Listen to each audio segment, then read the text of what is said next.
इस चैनल में आपका स्वागत है। हमारे साथ में आप लप्पी भैया ने चंद्र कुमार जाजोदिया। आप निश्चित रूप से कोई अपरिचित है नहीं अमरावती में कि लप्पी जाजोदिया कौन है, इसलिए उनका बहुत ज्यादा परिचय ये देने की मुझे भी जरूरत नहीं है। चेहरे से, नाम से, हालांकि दोनों नाम काफी एक समान है, मेरा चंदू सुजेतिया और चंद्र कुमार जाजोदिया। कई बार हमारे एक दूसरे के नाम का कंफ्यूजन भी हो गया है, तो आना जाना लगा रहा। आज हमारे साथ में अभी हमने अमरावती में देखा कि पिछले 8-10 दिन से लगातार जो युवा पीढ़ी, ठीक है कम नाम सामने पॉप संस्कृति का दे रहा है, लेकिन युवा पीढ़ी जो अभी नशे के गर्त में जा रही है, नशे की ओर जा रही है, और जो उसने क्रिएटिविटी करनी चाहिए उधर न जाकर एक अपना शौक, एंजॉय, आनंद और ये जिंदगी की तरफ बहुत सारे लोग आकृष्ट हो रहे हैं। मुख्य कारण उसके लिए पब बताया जा रहा है। हो सकता है एक मुख्य कारण हो भी कि क्योंकि एक गेट टुगेदर की जगह पब जाकर जहां युवा पीढ़ी अपना फुल उल्लास में एंजॉय करती है, उनके लिए एंजॉय है, लेकिन आगे वही एंजॉय इनकी जिंदगी के लिए दर्द बन जाता है। तो यह सारी चीजें ना हो, इसके लिए कई सामाजिक कार्यकर्ता इसमें सामने आए। हालांकि जनवरी माह में जब यहाँ पे प्रदीप जी मिश्रा की कथा हुई थी, तो उसमें से कुछ पत्र मेरे पास में आए थे। उसमें से एक पत्र मैंने एक विधवा माँ का पढ़ा था, जिसमें से उसने बताया कि किस प्रकार उसकी लड़की के साथ में इस प्रकार का काम हुआ है, और वह चाहती थी कि ये जो संस्कृति चल रही है इसको कहीं तो भी रोक लगे। उसने पत्र में बहुत स्पष्ट किया था लप्पी भैया कि मुझे किसी की मदद की जरूरत नहीं है, लेकिन मेरे साथ जो हुआ वो तो मेरा हो गया, लेकिन आगे ये पीढ़ी नहीं, इसके लिए समाज ने आगे आना चाहिए। तो बहुत समय नहीं बीता, अभी 4 महीने पहले की बात है, और युवा पीढ़ी हमारी जागृत हुई। युवा पीढ़ी ने अब जो युवा सामाजिक कार्यकर्ता है वो हमारे अभी सारे इस चीज के पीछे। हमारे साथ में लप्पी भैया का स्वागत है सिटी न्यूज चैनल में।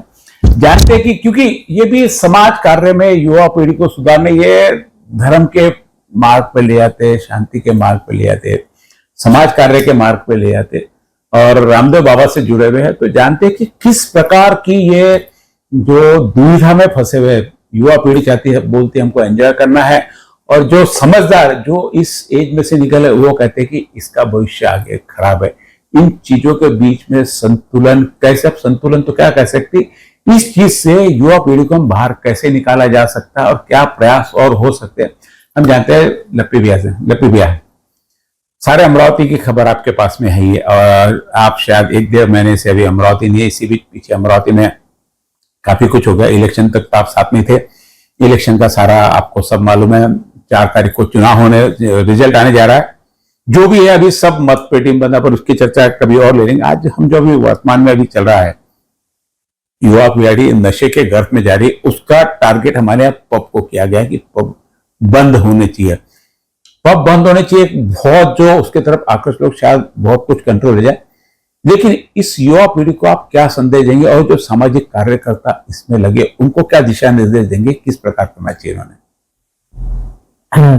चंदू जी, मैं मेरे सभी दर्शकों से अमरावती में जो भी इसको सुन रहे हैं, देख रहे हैं, उन सबसे मैं यही कहना चाहूंगा कि हमारी जो युवा पीढ़ी है, हमारी युवा पीढ़ी बहुत ही ज्यादा, मैं कहूँगा कि समझदार है। हमारी युवा पीढ़ी बहुत अच्छी है। हमारी युवा पीढ़ी बहुत आगे की सोच रखने वाली है। मैं यह नहीं कहूँगा कि हम जो जूने लोग हैं वो पुराने विचार के, लेकिन विज्ञान ने जो तरक्की की है, आज हम जहाँ पर है कि हमारे एक मोबाइल में पूरे दुनिया की जानकारी है। एक समय पे जो जानकारी हमको 10 साल में नहीं मिलती थी, आज एक मोबाइल में हमको यह जानकारी 1 घंटे में मिल सकती है। तो विज्ञान की इस तरक्की में कहीं ना कहीं हम लोग थोड़े से स्वार्थी हो गए हैं, थोड़े से दिशाहीन हो गए हैं, थोड़े से हम अपने आप को भूल गए। मैं विशेष करके कहना चाहूंगा हमारे सभी व्यापारी मित्रों से, सभी माता पिता से, कि हम सब जीवन में धन दौलत, अच्छा जीवन, खाना पीना, अच्छा मकान बनाना, अच्छी गाड़ी खरीदना, हम ये सब इसके अंदर लगे हुए हैं।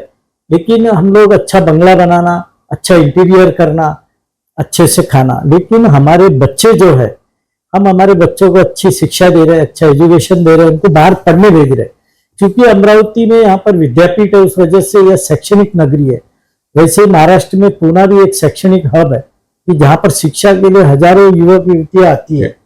लोग माँ बाप अपने जीवन की पूरी गाड़ी कमाई अपने जिसे बच्चों का भविष्य बनाने में लगा देते हैं, पूरा उनका भविष्य बनाने के लिए अपने पूरे खून का पानी करते हैं, कर्जा लेते हैं, लोन लेते हैं, पता नहीं चलने देते और बड़े सपने देखते हैं। मैं यही कहना चाहूंगा माँ बाप से कि बच्चों को जरूर भेजे कहीं भी, लेकिन उन पे पूरा वॉच रखे।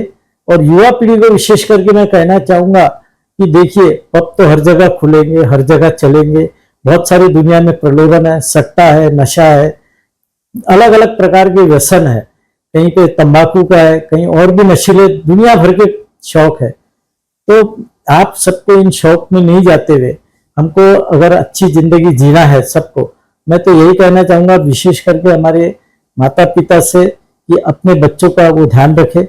बच्चों से मेरी यह विनंती है, जो विद्यार्थी है या जो लोग कमा रहे और पैसे उड़ा रहे, आज आप जवानी के जोश में है चंदू भैया, लेकिन कल जब आपका पैसा चले जाएगा तो आपके पास में कोई नहीं रहेगा। मैं बहुत लोगों को जानता हूं कि जो लोग पब में जाते हैं, ये कल्चर में है, लेकिन उनको दिशा नहीं है, वो अपना खर्चा कर देते हैं पैसा। लोग तो कमाने के लिए बैठे हैं। मैं हमारे अधिकारी वर्ग से भी विशेष करके आग्रह करना चाहूंगा कि हमारी सबकी जो जिम्मेदारी है समाज के प्रति, आपको जो दायित्व दिया गया है आपके, तो आपको भी देखना चाहिए कि हमारी युवा पीढ़ी, कल उसमें आपके बच्चे भी हो सकते हैं, वो कहीं गुमराह नहीं हो। और समाज का जो दायित्व आपके ऊपर है, जो विश्वास है, जो समाज के अंदर लोग, जैसे सरहद पर हमारी सेना के जवान रहते हैं तो हम यहाँ शांति से सोते हैं, वैसे ही शहर में हमारी कानून व्यवस्था अपना काम करती है, तो हम लोग बेफिक्र होकर हमारे घरों में रहते हैं, बिना खौफ के जीवन जीते हैं। मैं यही कहना चाहूंगा विशेष करके अधिकारी वर्ग से, जहां कहीं भी समाज में कुछ गलत हो तो उसको सबसे पहले आप बंधन लगाए। रोड पर कोई भी लोग एक समय के बाद में दिखे तो उनकी पूरी जांच हो, उनको यानी कि दंडित किया जाए, उनको मार्गदर्शन करके अच्छे मार्ग पे लाया जाए। और जो हमारे यहाँ पे इस बारे में मैं कहूँगा विशेष करके जो युवा वर्ग ने, जिसमें हमारे राहुल मातोड़े है, हमारे राजेश वानखड़े है भीम ब्रिगेड के, हमारे बंटी रामटे के है, समीर जंजाड़ है, ऐसे बहुत सारे लोगों ने चंदू भाई नहीं, ये राजकीय कार्यकर्ता, लेकिन सारे राजकीय कार्यकर्ता एक मंच पे है। मैंने पहली बार उसके राजकीय उद्देश्य नहीं रह गया कहीं पे, नहीं, सब में एक सेना भी है, कांग्रेस भी है, चाहे युवा कांग्रेस भी है, सब एक मंच पे आए, चाहे कांग्रेस हो, चाहे भाजपा हो, चाहे शिवसेना हो, चाहे कोई भी हो, बहुजन समाज पार्टी हो, कोई भी हो, सबने एक मंच पर आकर एक मुख से सारी युवा भी एक जगह आकर इसका विरोध किया। सबका अभिनंदन करता हूं और मैं चाहूंगा कि व्यापारी वर्ग भी इसमें सामने आवे, क्योंकि ज्यादातर बच्चे व्यापारियों के ही होते हैं जो इस तरीके से अलग मार्ग पे चले जाते हैं। क्योंकि हम व्यापारी लोग, मैं भी एक व्यापारी हूँ, मुझे बोलते हैं समाज सेवक, लेकिन मैं एक छोटा सा व्यापारी हूँ, थोड़ा सा काम करता हूँ अपनी खुशी के लिए चंदू भैया। लेकिन मैं विशेष करके व्यापारी वर्ग से भी चाहूंगा कि वो अपना समाज के प्रति दायित्व अच्छे ढंग से निभाए, सिर्फ पैसे कमाने में अपना समय नहीं दे। जो हमारे जागरूक पूरी मीडिया है उनके साथ खड़े रहे, अधिकारियों के साथ में खड़े रहे और कानून व्यवस्था को बनाए रखने में बिना किसी भेदभाव के हमको सबको अपना रोल निभाना चाहिए। क्योंकि आपने बताया कि पैसा तो साथ में खर्च होता है, लेकिन साथ में शरीर की एनर्जी भी खत्म होती है इसमें, क्योंकि नशे का आदि शरीर एक समय के बाद में काम नहीं करता। नशा चाहे किसी का हो, ड्रग्स का हो, दारू का हो, गुटखे का हो, तंबाकू का, सब कहीं ना कहीं जाके आपका शरीर कमजोर करता है।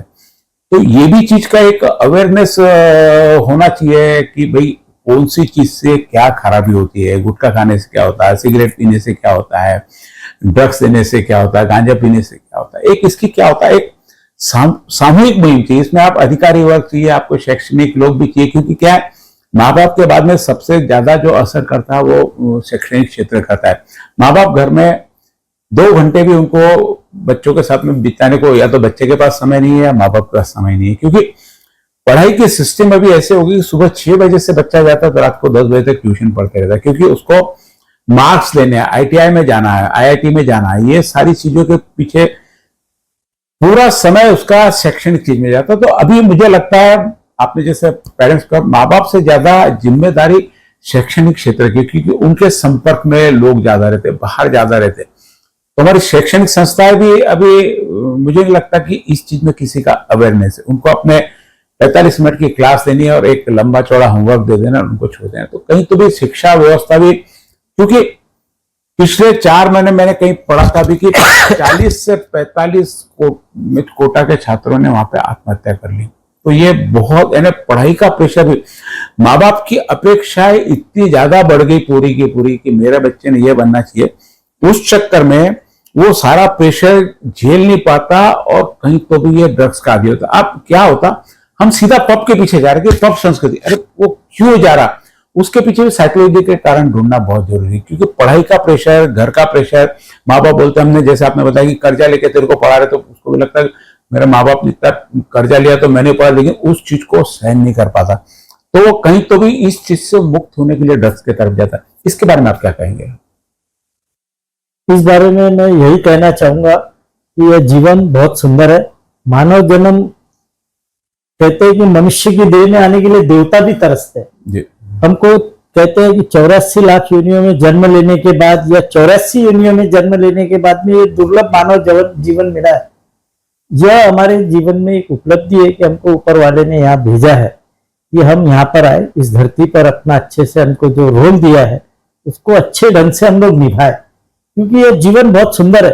लोग कहते हैं कहीं स्वर्ग है कहीं नर्क है, मैं तो यही कहूंगा कि अगर हमने मन में सोचा तो यही स्वर्ग है। हमने अगर अच्छा पॉजिटिव विचारधारा से, हमारे समाज में जो संत है, जो अच्छी बातें हैं, बहुत अच्छी अच्छी चीजें हैं जीवन में खाने के लिए, पीने के लिए, इतने इतने अच्छे जूस है, दूध है, दही है, लस्सी है, हजारों हजारों तरीके की पीने की चीजें हैं चंदू भाई, हजारों तरीके के शरबत है, हजारों खाने पीने में, वेजिटेरियन में हजारों तरीके के खाद्य पदार्थ है, जिसका हम उपभोग लेके जीवन में थोड़ा परिश्रम करके, व्यायाम करके, हमारे तन को अगर हम स्वस्थ रहेंगे, कहते हैं ना कि पहला सुख चंदू भैया निरोगी का है, निरोगी का बाकी सब, क्योंकि धन दौलत पद यश सब यही रह जाते हैं जीवन में हमारे। जो अगर हम अच्छे हैं तो सब लोग हैं, जिस दिन हम बिस्तर पे जाएंगे हो सकता है हमारे घर वाले प्रार्थना करेंगे, भाई भगवान अब ले चल इसको।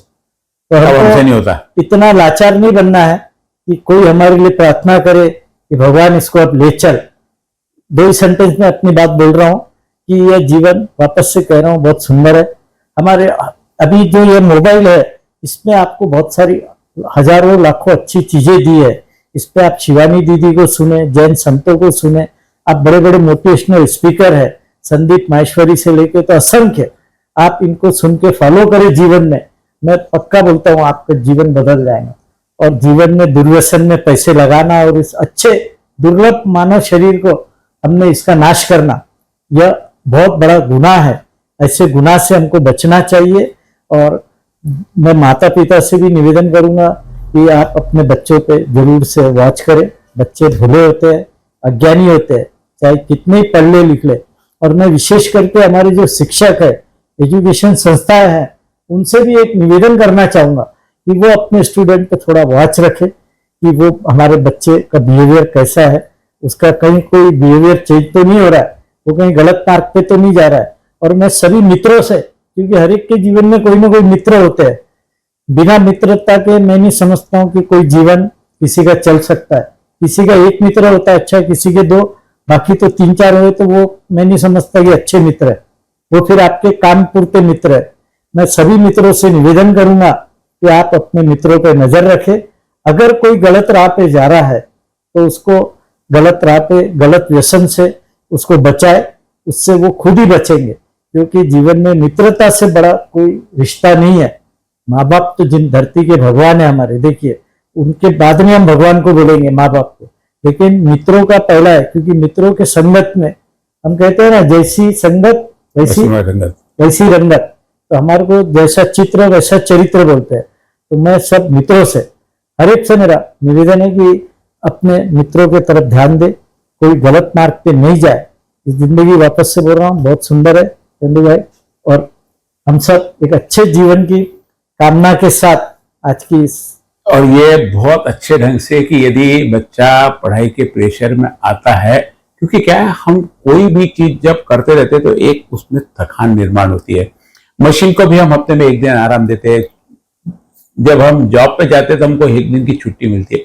वो एक दिन की छुट्टी इससे मिलती है, बाकी सब चीजों से मुक्त होकर आप आपका दिमाग उस समय रेस्ट करते। पढ़ाई के समय पे जब आपको पढ़ाई का 8 घंटे 12 घंटे 16 घंटे पढ़ाई का प्रेशर आता है, तो दिमाग को कहीं ना कहीं रेस्ट करके, जो अभी बताया कि मित्र हो गए, परिवार हो गया, ये हो गया, इसमें अपना ध्यान कन्वर्ट करके हमारे दिमाग को हम रेस्ट दिए, थोड़ा सा मेडिटेशन करें, ताकि एक, क्योंकि हर चीज को आराम जरूर। आप क्या करते हो कि कंटिन्यू उसी में लगे, क्योंकि प्रेशर रहता है माँ बाप के भी, तेरे को मार्क्स देने मार्क्स देने मार्क्स देने हैं। मार्क्स देने में जो उसका रेस्ट का समय रहता, वो भी वही कहता। आप कोशिश करिए एक बार कि आप लगातार चलते जा रहे 10 घंटे चलते जा रहे, उसके बाद में आपकी स्पीड कम हो तो भी आप चलते जा रहे, तो और स्पीड कम हो, तो एक समय ऐसा आता है कि आप थक के बढ़ जाते। वही आपने यदि 4 घंटे चलने के बाद में यदि आधे घंटे का ब्रेक आप ले लेते, एक रेस्ट कर लेते, तो उस बात के वापस 4 घंटे आपको एनर्जी मिल जाती, फिर आधे घंटा लेके फिर आपको एनर्जी मिल जाती। ऐसे आप 12 घंटे लगातार चल सकते हो, और ये चलने में आप 6 घंटे में थक जाएंगे। तो दिमाग को रेस्ट जरूरी है। उस रेस्ट के लिए ड्रग्स ये सॉल्यूशन नहीं है, पब ये सॉल्यूशन नहीं है, एंजॉय ये सॉल्यूशन। ये टेम्पररी आपको क्षणिक रूप से शांति देंगे, लेकिन लॉन्ग टर्म में जो आपको शांति चाहिए, मेडिटेशन के माध्यम से, दोस्तों के साथ में समय बिता के, परिवार के समय साथ में बिता, परिवार और से भी निवेदन है कि जब वो आपके साथ में समय बिताना चाहता है तो उसको आप वो समय दीजिए, क्योंकि वो अपने दिमाग को फ्री करना है। यदि आप उस समय भी उसको कहेंगे जाके कमरे में पढ़ाई कर, तो निश्चित रूप से वो ड्रग के तरफ जाने की कोशिश करेगा, नहीं पब में जाएगा, घर में बैठ के लेकर। इन चीजों से बचने के लिए परिवार में पेरेंट्स को और दोस्तों को और शिक्षा संस्था तीनों को बहुत ज्यादा इसमें आपस में सामंजस्य रखना है कि इसको हर 4 घंटे के बाद में उसको रेस्ट चाहिए दिमाग को। यदि ये रेस्ट दिमाग को, शरीर को मिले, तो निश्चित रूप से आपको ड्रग्स की तरफ नहीं जाना पड़ेगा। और ड्रग्स के लिए जो आंदोलन कर रहे हैं, निश्चित रूप से बहुत अच्छा कदम है, लेकिन इसके पीछे के कारण कि युवा वर्ग वहां पे क्यों जा रहा, इसके लिए रिसर्च बहुत जरूरी है, और उस कारणों को यदि दूर करे तो कोई पब की ओर आक्रोश भी नहीं होगा, ऐसा मुझे लगता है। अब अंत में यही कहना चाहूंगा कि हम लोग सब अच्छे से योगा करें, प्राणायाम करें, और अच्छे, जब हम सुबह अच्छी सांस अपने दिमाग को स्वस्थ रखें, शरीर को स्वस्थ रखें, तो हमें अपने आप जागरूकता आएंगी, और हम अपने आप को ही नहीं, अपने समाज को, अपने शहर को, अपने प्रदेश को और अपने राष्ट्र को एक मजबूत देश बनाएंगे। धन्यवाद। धन्यवाद लप्पी भैया, आपने महत्वपूर्ण जानकारी हमारे दर्शकों को। निश्चित रूप से यदि कुछ भी प्रेरणा मिलती है तो आप उसे फॉलो कीजिए, और ड्रग्स से बचिए, पब से बचिए, यही हम आपसे विनती कर सकते हैं। धन्यवाद।